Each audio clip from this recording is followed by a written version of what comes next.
Mr. Coulter, sir, can I have a word with you? Not right now, Gigi. I'm talking to Diane. Make yourself scarce. Tell me, Diane, do you know this guy? Sure do, that's Jeb Benton. You mean Ellsworth Benton's brother? One and the same, but they didn't get along at all. Jeb claimed that Ellsworth stole everything their father left him. He just couldn't prove it. Interesting. Do you feel safe talking to me? Honey, I've been in this town all my life. No one tells me what to do. Not even Ellsworth Benton? Did you hear me? No one.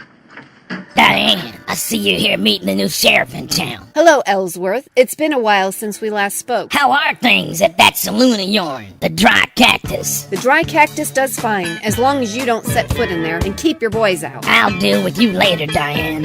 Coulter, as I understand it, you shot my brother Jeb?